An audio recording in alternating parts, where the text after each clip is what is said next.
Olá, pessoal.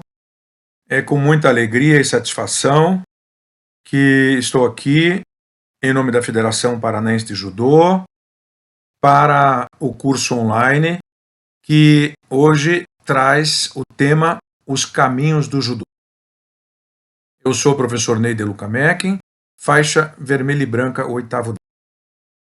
Quando refletimos sobre esse tema, Os Caminhos do Judô, o nosso pensamento imediatamente nos remete para duas vertentes.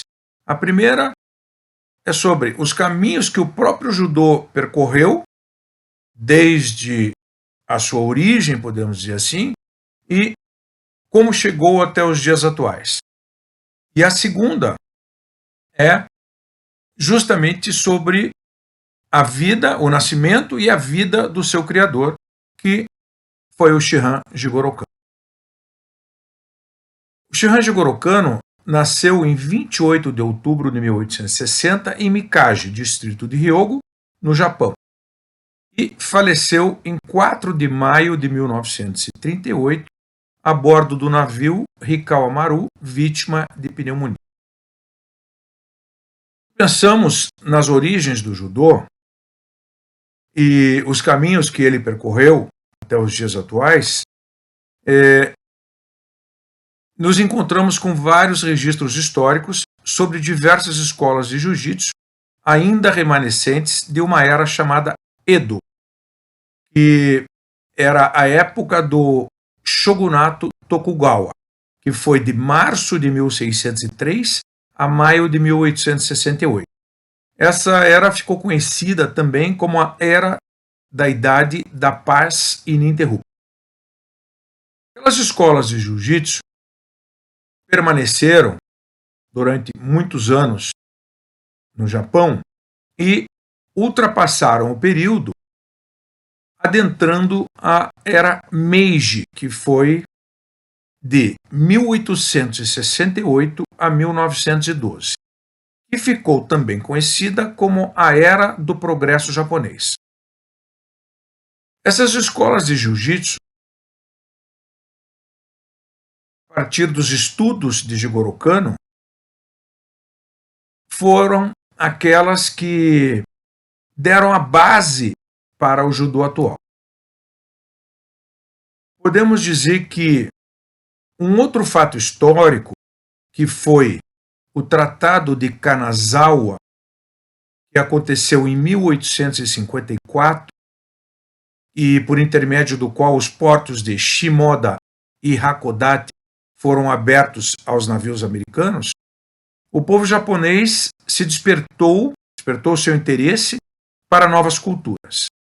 Esse despertar não ocorreu abruptamente, permaneceu por muitas décadas e até sendo incorporado à própria cultura do país. Haja vista a potência que se tornou pelo grande crescimento social e econômico acontecido após a restauração Meiji, quando o Japão se tornou a primeira potência não europeia conhecida mundialmente. E também a expansão que o Japão viveu após a Segunda Guerra Mundial, quando se recuperou de uma devastação e veio a se tornar a terceira maior economia do mundo, atrás apenas dos Estados Unidos e da China.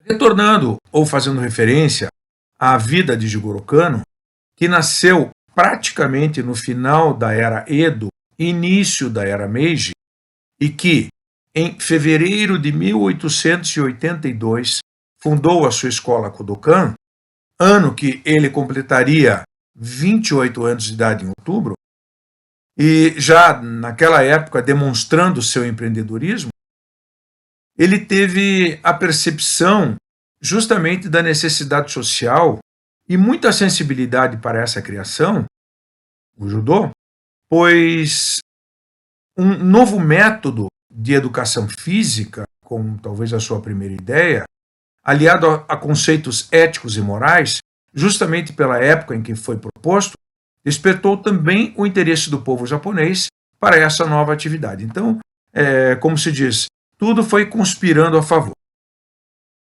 Jigoro Kano foi vitorioso desde a sua infância. com a superação de inúmeras dificuldades, a saber, primeiramente, com a sua compleição física, que existem registros, dizem que era um tanto frágil nos seus primeiros anos de vida. Mas, por outro lado, ele possuía um temperamento bastante explosivo. Outra dificuldade que ele enfrentou foi com a morte da sua mãe, quando ainda menino, por volta dos 9 anos de idade, e depois com a mudança de Tóquio aos 11 anos, juntamente com seu irmão mais velho, chamado Kensaku Kano, para ambos estudarem na escola particular de Seisatsusho Juko, local onde foi inúmeras vezes, no ano em que lá passou, constrangido psicologicamente e agredido fisicamente pelos colegas mais velhos, e inclusive pelos próprios companheiros de quarto. Curiosamente, aqui já caracterizando naquela época o conhecido bullying da atualidade. Outra dificuldade que ele teve por volta dos 16 anos de idade, quando decidiu estudar e treinar o jiu-jitsu, pela resistência do seu pai quanto a essa decisão, mas que após muita insistência de Jigoro Kano, finalmente ele concordou. E também as dificuldades profissionais, com todas as etapas que ele enfrentou, por ocasião da fundação em 1882 e durante a permanência até 1883 da sua escola Kodokan, no templo budista Eishoji, no bairro de Shimoya, em Tóquio. Naquela ocasião, ele tinha um espaço apenas com 12 jôs. Jô era uma medida de superfície equivalente a um tatame. Na época, o tatame tinha 90 por 1,80. Portanto, o dojo da primeira escola Kodokan tinha aproximadamente apenas 20 metros quadrados. Paralelamente a tudo isso, Jigoro Kano foi um aluno exemplar e concluiu seus estudos superiores em 1881. Ele formou-se em literatura, ciências políticas e política econômica pela Universidade Imperial de Tóquio. Sua formatura, ele ingressou em um curso de pós-graduação em filosofia e se formou em 1882, então com 22 anos de idade. Entretanto, apesar dos percalços acima elencados, a determinação por ele, sempre demonstrada em todas as suas ações e baseada em sua mente privilegiada e brilhante, com visão, inteligência, perspicácia e sensibilidade voltadas para épocas muito à frente do seu tempo, ele seguiu justamente em frente e conquistou espaços importantíssimos na hierarquia política e profissional no Japão, e também no exterior, destacando-se aqui o fato de ter sido o primeiro oriental a ser membro do Comitê Olímpico Internacional. Pelo significado, em tradução literal, do termo judô, que significa caminho suave, ou, se preferirmos, em palavras mais filosóficas ou mesmo explicativas, teremos caminho pelo qual se encontra a suavidade da vida, ou ainda, o suave caminho da vida. E da mesma forma, pelo nome dado à sua escola Kodokan, que pode significar escola do caminho da vida, escola onde se ensina o caminho, escola do caminho da fraternidade, ou ainda, um lugar para estudo do caminho. Facilmente podemos afirmar, e sem sombra de dúvida, que o propósito maior do Kannon Jigoro Shihan, pela criação do judô, foi a verdadeira existência de um mundo melhor, centrado em bem-estar, consigo mesmo e em harmonia e fraternidade entre as pessoas. Buscamos entender, conhecer e percorrer os caminhos do judô, percebemos que eles são diversos e, pessoalmente, com muita honra e alegria, afirmo que o judô abriu todas as portas da minha vida e que me trouxe inúmeras oportunidades de crescimento pessoal, cognitivo e profissional, e que ainda na atualidade continua descortinando aos meus olhos novos horizontes. sequência à criação desse novo método, o judô, e ao processo evolutivo acontecido desde 1882 até os dias atuais, e vivenciado por ele até a sua morte, Kannon Jigoro Shihan enfatizou muitas vezes ao longo de sua vida que é preciso entender o significado correto do judô e colocar em prática. Em outras palavras, buscando o entendimento dos seus preceitos filosóficos, podemos afirmar que pela prática do judô estaremos no caminho que deve promover a amizade e a prosperidade social, sempre com o melhor uso da energia física e mental e com a percepção de que tudo é unidade e, assim, estaremos atuando para o bem geral da humanidade. Aqui é possível e oportuna a afirmação que a grande abertura para os caminhos do judô existentes no mundo de hoje, historicamente, está nos registros de que em 1886, ou seja, em torno de 4 anos após a fundação do Kodokan, quando foi organizada uma competição no Japão, que teve a participação de diversas escolas de Jujutsu e também de 10 judokas do Kodokan, entre eles os 4 ases do judô. Todos ouviram falar nos 4 ases do judô, né? Senhores, guardiões do templo, detentores da arte, cujos nomes são Sakujiro Yokoyama, o famoso Shiro Saigo, Yoshitsugu Yamashita e Tsunejiro Tomita. Esses alunos de Jigoro Kano ficaram conhecidos como Shiten-no, termo que significa explicitamente 4 ases, ou 4 semideuses do Kodokan. Nessa competição, em um segmento estava o Kodokan Judô de Jigoro Kano, com a essência do que ele pensava ser o melhor dos antigos sistemas de Jiu-Jitsu, e com algumas técnicas do wrestling ocidental, além da utilização de conceitos modernos de educação física e também do fortalecimento mental e espiritual. Em outro segmento estavam as escolas de Jiu-Jitsu, que desprezavam os novos ensinos de Jigoro Kano. Essas escolas denegriam a imagem da escola de Kano como sendo de métodos de luta que não expressavam a realidade e, portanto, sendo improváveis e ineficientes numa situação de combate real. Nesse evento aconteceram 10 lutas, e no final o resultado foi de 8 vitórias para os alunos do Kodokan e 2 empates. Historicamente, é importante citar que a última disputa do evento foi a luta de Shiro Saigo, ou Sogata Sanshiro, que venceu um adversário bem maior do que ele, com quase 30 quilos a mais, utilizando uma técnica que o consagrou, chamada de Yama Arashi, que significa tempestade na montanha. Com essa vitória, todos os holofotes se voltaram para a nova arte chamada Judô, que naturalmente foi plenamente aceita pelo povo japonês e assim se difundiu por todo o país.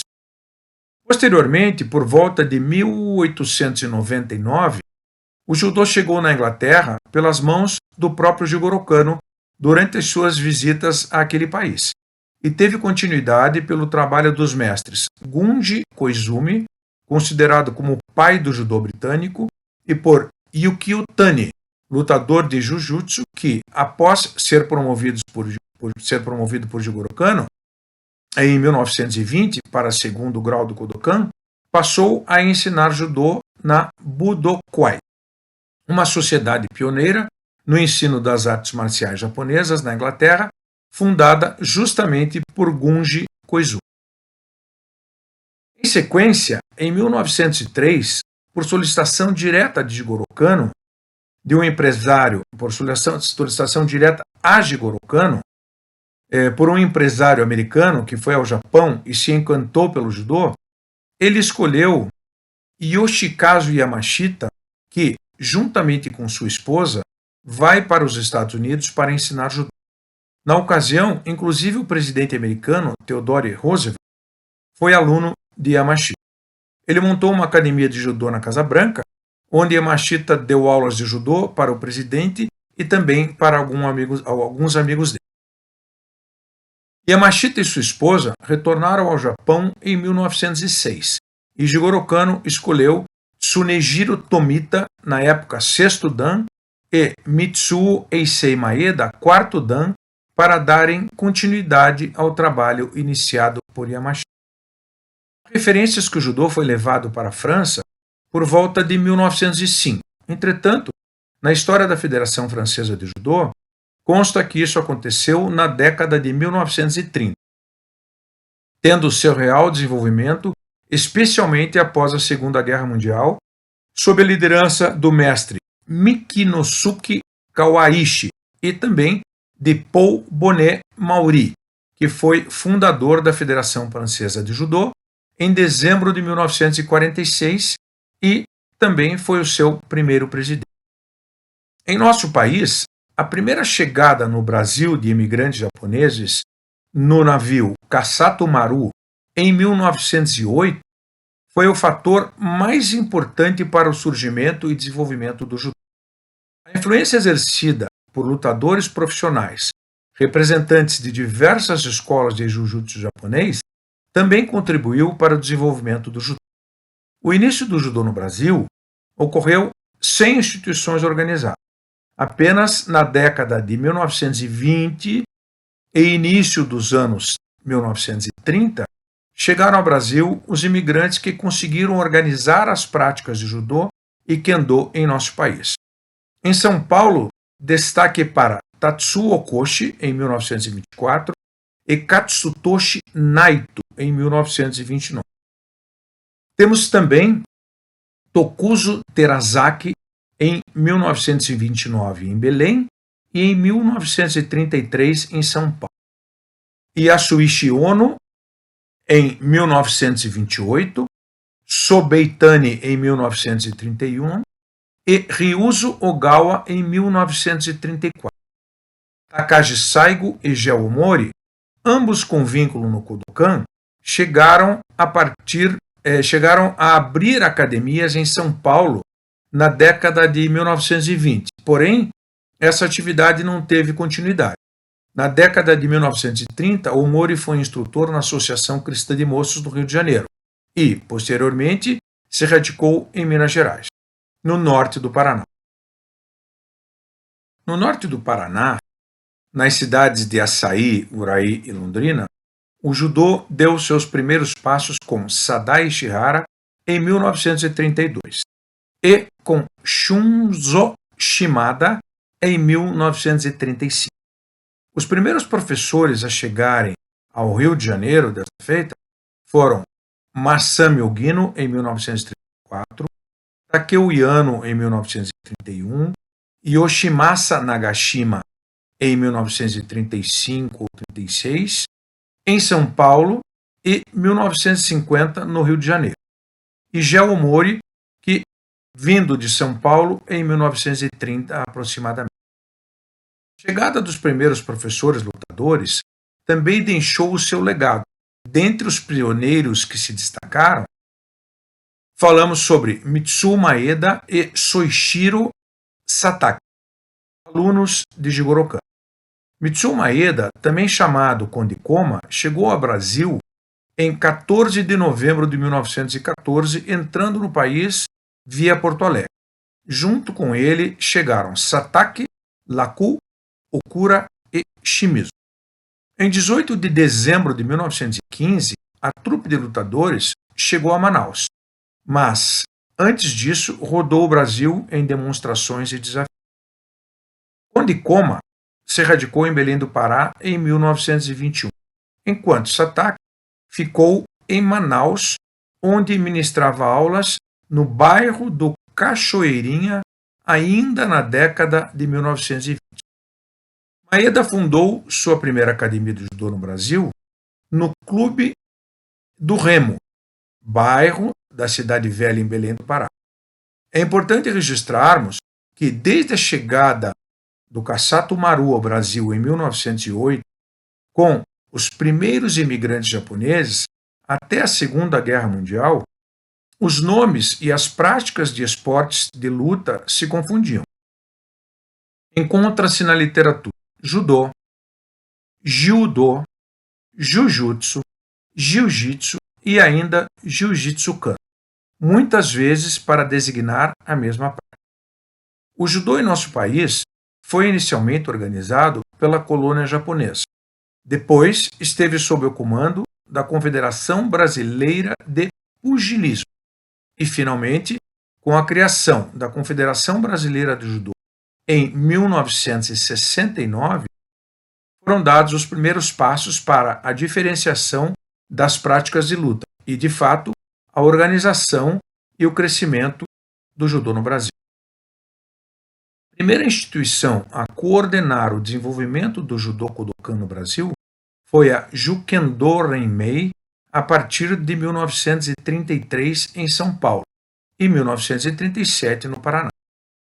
A partir do ingresso do judô como modalidade olímpica nos Jogos de Tóquio em 1964, passaram-se a se organizar nas instituições federativas do judô brasileiro primeiras federações. As medalhas conquistadas por brasileiros em campeonatos mundiais foram aquelas que deram início a essas grandes conquistas, aconteceram no Campeonato Mundial Universitário de Judô, disputado em Lisboa em 1968, quando o nosso atleta do Paraná, o querido Sensei Lyoji Suzuki, atualmente nono dan, se sagrou vice-campeão mundial universitário na categoria peso pena. Em seguida, o atleta de São Paulo, Matheus Sugizaki, se sagrou campeão mundial na categoria peso leve. E logo após, Haru Nishimura, também de São Paulo, conquistou a medalha de bronze na categoria meio pesado. A Confederação Brasileira de Judô foi fundada em 18 de março de 1969, sendo reconhecida apenas em 1972, quando o Brasil conquistou a primeira medalha olímpica em Munique com Chiaki Ishii. A partir de 1984, o país estabeleceu uma tradição vitoriosa em Jogos Olímpicos, conquistando medalhas em todas as edições, a partir dessa em 1984. Destacamos as seguintes medalhas: de ouro, Aurélio Miguel, Seul em 88, Rogério Sampaio em Barcelona 92, Sara Menezes em Londres 2012, Rafaela Silva no Rio de Janeiro em 2016. O Brasil, com 26 federações e mais uma no Distrito Federal, e com mais de 1 milhão de praticantes, assumiu em 2012 a posição do esporte brasileiro com maior número de medalhas em edições nos Jogos Olímpicos. Além dessa tradição vitoriosa, a CBJ possui uma estrutura moderna e organizada, proporcionando a seus atletas, treinadores e demais membros das comissões técnicas uma excelente estrutura para treinamentos e competições. Dessa forma, captou grande número de apoiadores e patrocinadores, já que sua marca é confiável e vitoriosa. O Brasil foi sede dos seguintes campeonatos mundiais de judô: em 1965, depois em 2007 e agora, recentemente, em 2013, todos realizados no Rio de Janeiro.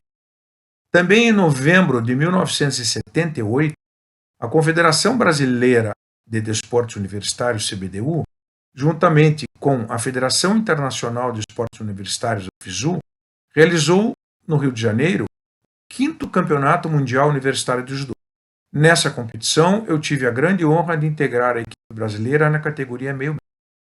Entre outros resultados, destacamos o judoca brasileiro Oswaldo Cupertino Simões Filho, que se sagrou campeão mundial universitário na categoria peso pesado, que na época era para atletas acima de 95. Registre-se também que em 1986 o Brasil organizou o Campeonato Mundial Universitário em São Bernardo do Campo, competição na qual eu tive o prazer de estar como técnico, e maior prazer ainda com o nosso atleta do Paraná, Rogério Querubim, que foi campeão na categoria de peso pesado e também campeão na categoria absoluta. Foi uma conquista excepcional do Querubim e, evidentemente, do Paraná. Como registros da Confederação Brasileira do Judô, desde a sua fundação, temos de 1969 a 1979, presidente Augusto de Oliveira Cordeiro.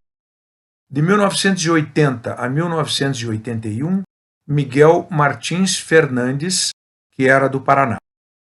Em 1982 a 1984, Sérgio Adib Bahia. De 1985 a 1990, Joaquim Mamed de Carvalho Silva. E de 1991 a 2000, Joaquim Mamed de Carvalho Silva Júnior. De 2001 a 2016, Paulo Vanderlei Teixeira. De 2017 a 2020, Silvio Acácio Borges. E de 2021 a 2024, Silvio Acácio Borges novamente. Abaixo, em registros encontrados no site da Confederação Brasileira de Judô, apresentamos os resultados de atletas do Brasil em Olimpíadas, Campeonatos Mundiais Sênior e Campeonatos Mundiais por equipe. São inúmeros resultados, sendo 22 medalhas, sendo 4 de ouro, 3 de prata e 15 de bronze em Jogos Olímpicos. Nos Campeonatos Mundiais, nós temos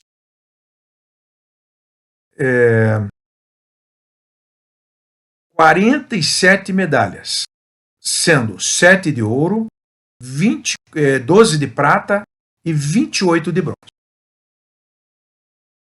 A partir de todas essas conquistas, podemos imaginar quantos caminhos foram abertos para os nossos atletas. Em continuidade, e agora pensando em vertentes voltadas para questões pessoais, sociais, profissionais, administrativas e até mesmo em outros segmentos, trazemos uma relação de diversos caminhos que o judô nos proporciona. O primeiro deles é a prática por ela mesma, com aproveitamento de todos os seus benefícios.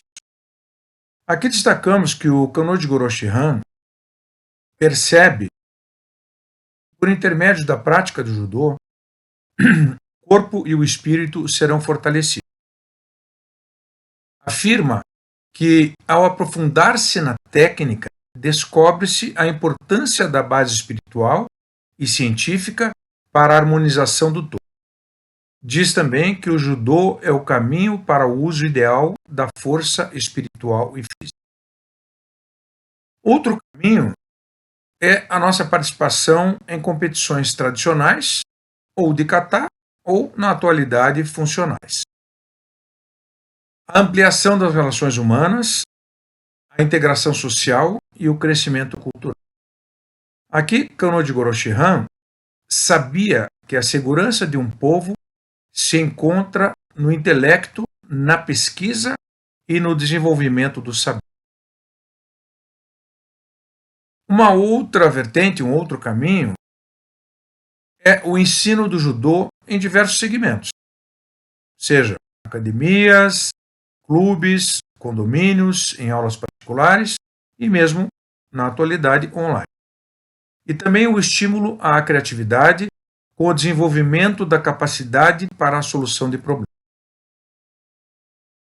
Um outro caminho é a nossa atuação como técnicos, a atuação como árbitro, atividades acadêmicas na área do judô, atividades administrativas, que podem ser eletivas ou não, em federações, confederações e em outros segmentos esportivos nacionais ou internacionais. Atividades empresariais ligadas ao judô, promoção de projetos sociais, participação em treinamentos e competições master, promoção e participação em eventos, palestras, seminários e outros, oportunidade de atuar com o judô inclusivo,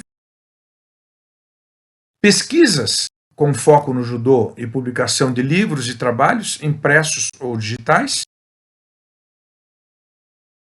Orientação e avaliação para a prática do Tandoko Renshu, hoje estão na moda, né? Outras que o nosso conhecimento de judô, de preparação física ou de preparação técnica, e aquelas também que o empreendedorismo nos proporciona. Então vejam, são tantos e diversos caminhos que, para escolhê-los, devemos realmente ter um foco e saber que, se formos dedicados, o sucesso fatalmente virá.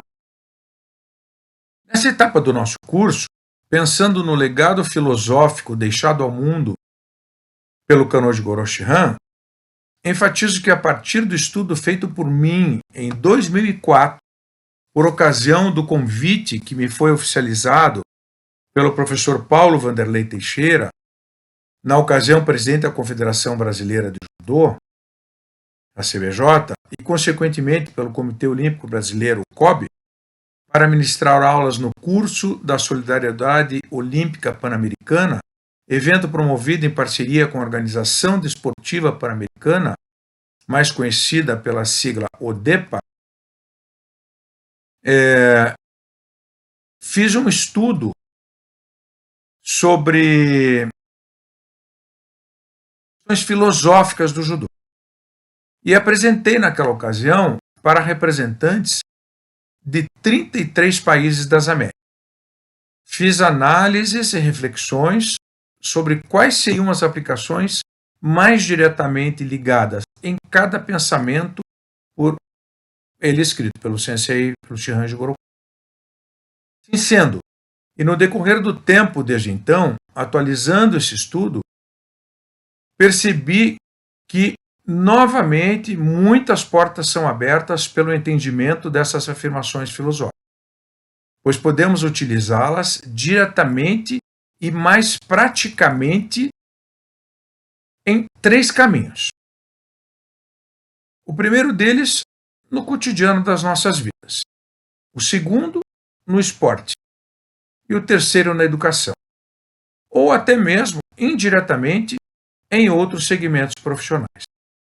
Entenda-se que essa proposta não limita ou engessa a utilização dos ensinamentos filosóficos do judô, exclusivamente e respectivamente aos 3 aspectos aqui propostos.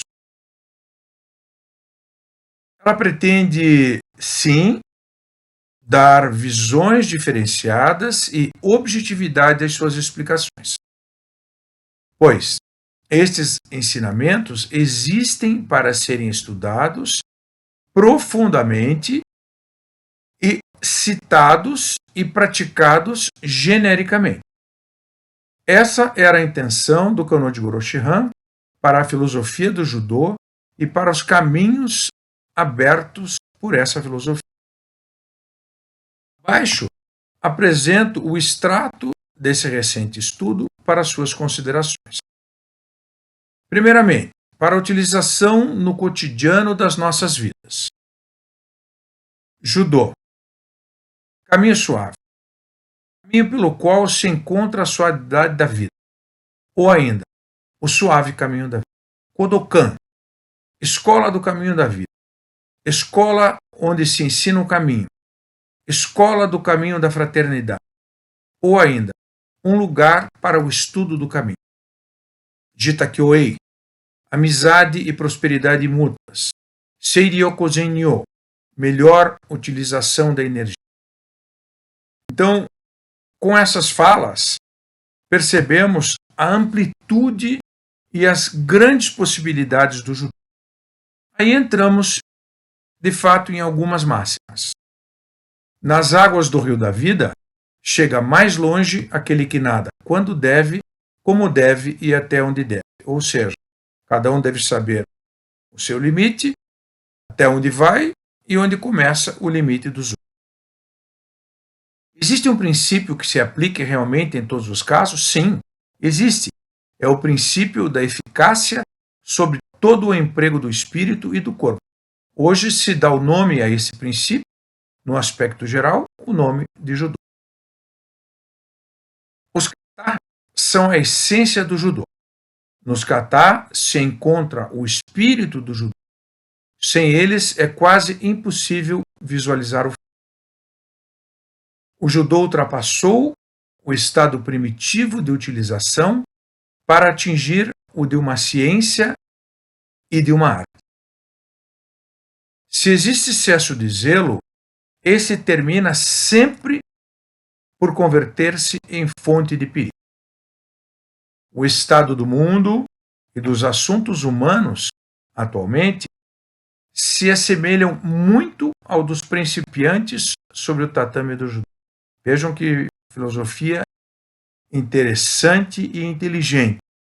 Hoje o mundo conturbado como está, poderia se fazer um comparativo de um principiante sobre o tatame do judô sem saber como proceder e que rumo tomar. Em sequência, nossos braços se movem pelo movimento do corpo do adversário, como se fossem uma parte imóvel. O eu e meu são os fatores mais descuidados no pensamento humano. Dualidade é a condição da vida. Sem opostos nem contrastes, a vida não é vida. Pode-se considerar o judô como a arte ou a filosofia do equilíbrio, assim como um meio para cultivar o sentido e o estado de equilíbrio. O adversário é um parceiro necessário para o progresso. A vida da humanidade está fundamentada sobre essa base. A ideia de considerar os semelhantes como inimigos nada mais pode ser do que loucura e causa de regressão. O judô é uma arte e uma ciência. Deve manter-se acima de todos os vínculos externos e estar livre de toda influência econômica, comercial e pessoal. O valor de alguma coisa depende da forma como se encara mentalmente essa coisa, e não dela em si mesma. Quando alguém se dá conta do poder do judô, não pode servir-se dele para o mal, uma vez que pode ser tão perigoso como uma espada desembainhada. Na segunda parte desse estudo, vamos destacar questões filosóficas para utilização no esporte. Conhecer-se é dominar-se e dominar-se é triunfar. Muito bonito. Quem teme perder já está vencido. Somente se aproxima da perfeição quem a procura com constância, sabedoria e, sobretudo, com humildade. Nunca te orgulhes por haver vencido um adversário. O que vencestes hoje poderá derrotar-te amanhã. Nesse caso, a única vitória que perdura é aquela que se conquista sobre a própria ignorância. Superar o hábito de empregar a força contra a força é uma das coisas mais difíceis no treinamento de judô. Não se pode esperar progressos sem conseguir esse objetivo.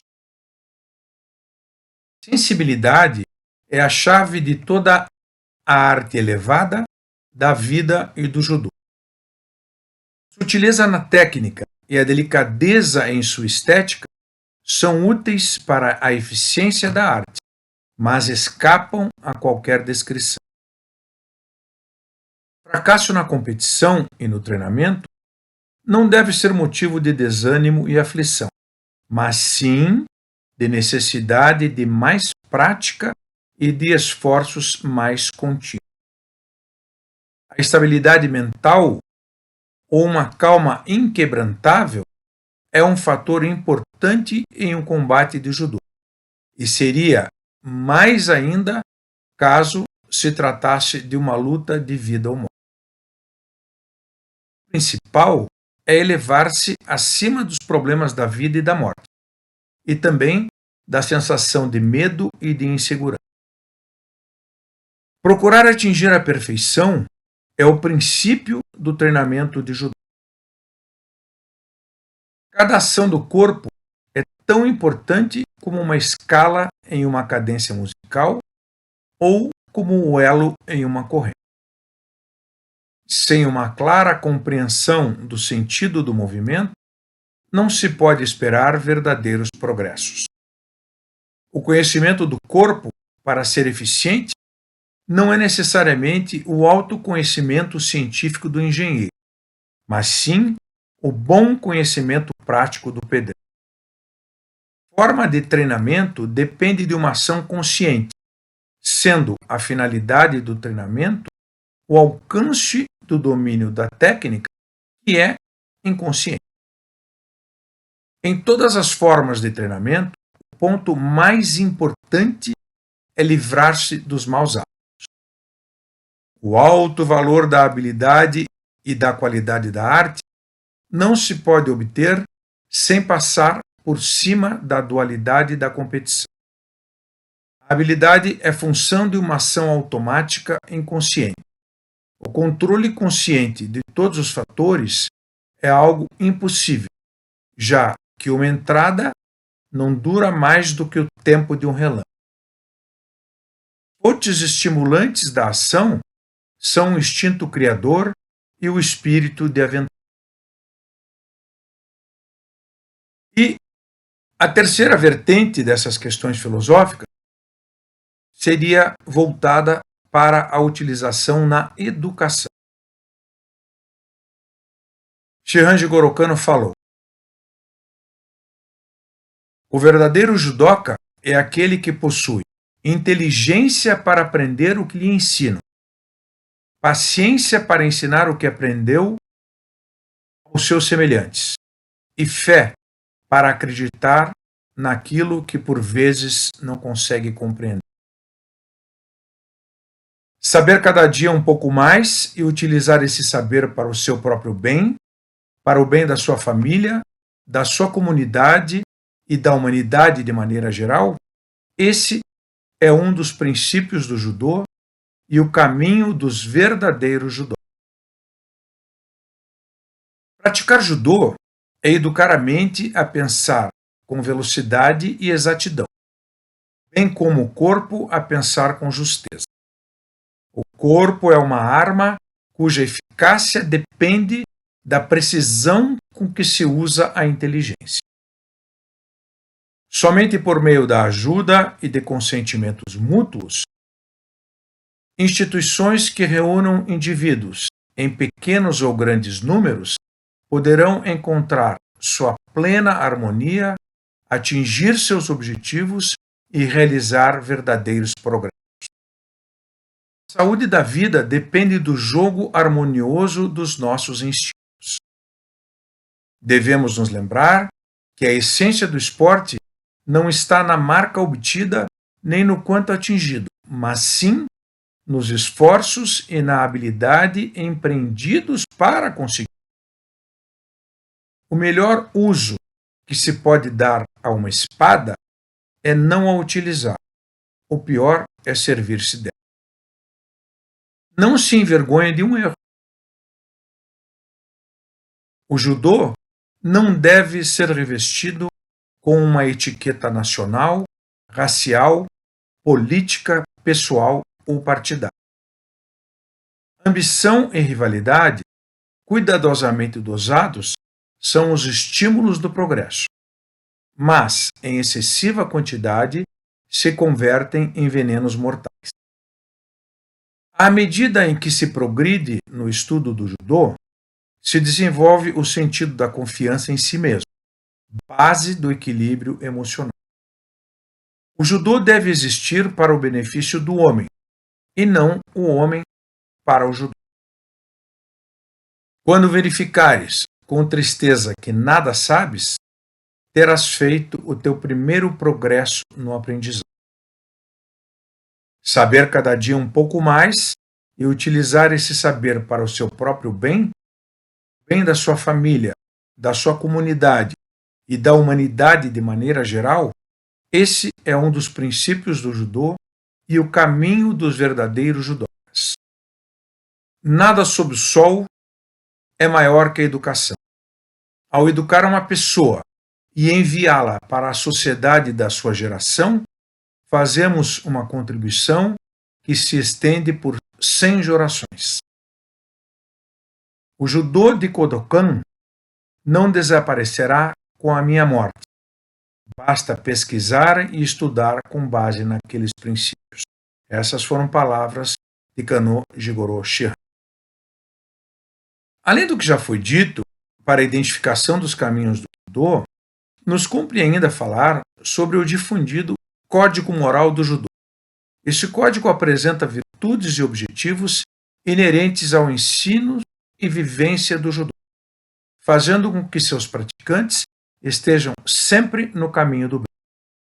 O código moral atribuído ao judô, que objetiva o fortalecimento da sua filosofia, a incorporação da ética aos seus praticantes e também a valorização de virtudes imprescindíveis à educação, após muito pesquisar, não encontrei registros oficiais que esse código moral, atribuído ao judô, como já falamos, tenha realmente sido escrito pelo Kanô Jigoro Shihan. Encontrei, sim, referências ao Bushido, que significa caminho do guerreiro, e que nos remete ao Código de Honra dos Samurais. Esse Código dos Samurais tinha os seguintes princípios: Ji, que significa justiça; Yu, que é coragem; Jin, que é compaixão; Rei, que é o respeito; Makoto, que é honestidade; Meiyo, que é a honra; e Shu, que é a lealdade. A partir dessa pesquisa, podemos deduzir que, seguindo o propósito do Kanô Jigoro Shihan, pela criação do judô voltado para a educação e pela necessidade de responsabilidade de educarem seus alunos, professores de judô e entidades organizacionais dessa modalidade ao redor do mundo criaram o chamado Código de Honra do Judô.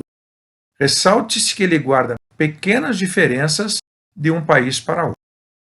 Assim sendo, e visando principalmente a formação de pessoas de bem, com princípios sólidos e bem definidos para a sua educação, o objetivo principal do Kanô Jigoro Shihan, ao criar o judô, o denominado Código Moral do Judô, tem muita utilidade e força, pois ele está no dia a dia do ensino do judô.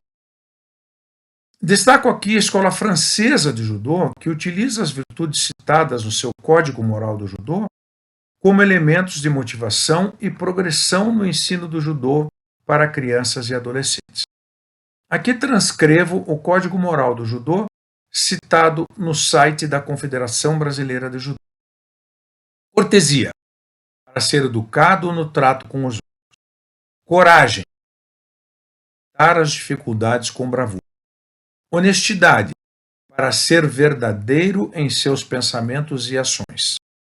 Honra, para fazer o que é certo e se manter de acordo com seus princípios.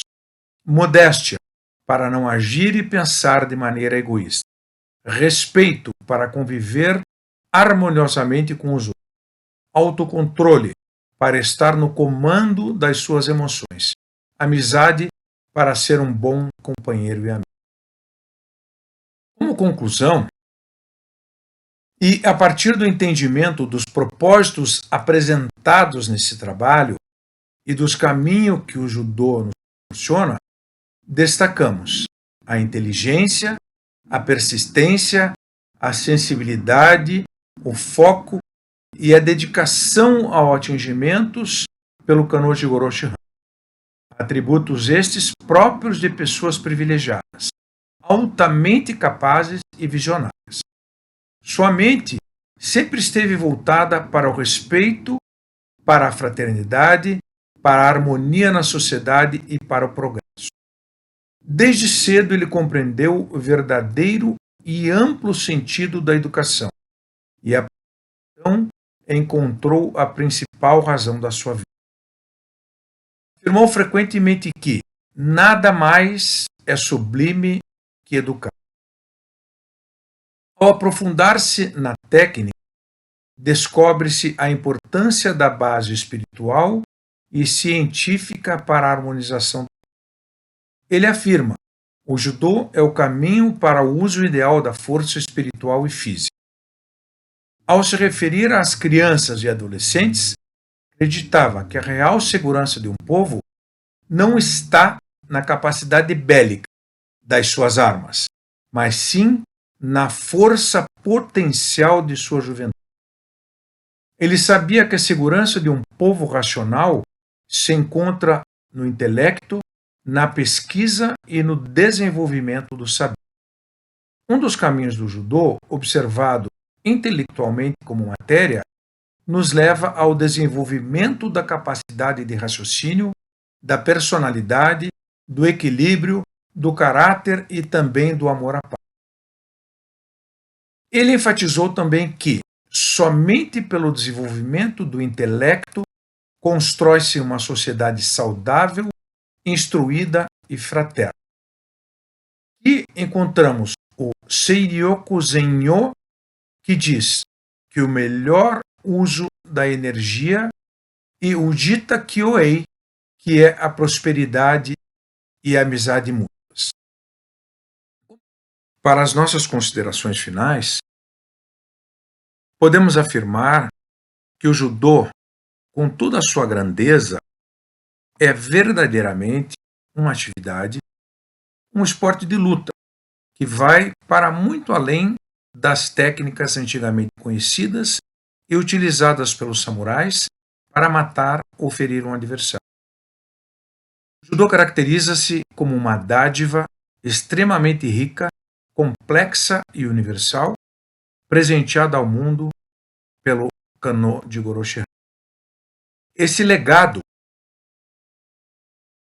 por si só, descortina inúmeros caminhos a serem seguidos e se materializa como um princípio que pode ser aplicado em todas as áreas da vida humana.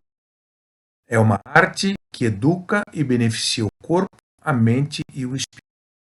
E assim sendo, podemos usufruir e colaborar para a promoção da harmonia universal pelos caminhos do judô, eternos caminhos para serem percorridos em sua plenitude, pelo imensurável legado deixado ao mundo por Kanô de Goroshi. Agradeço a atenção de vocês e espero que os conteúdos trazidos tenham agregado valores. Muito obrigado.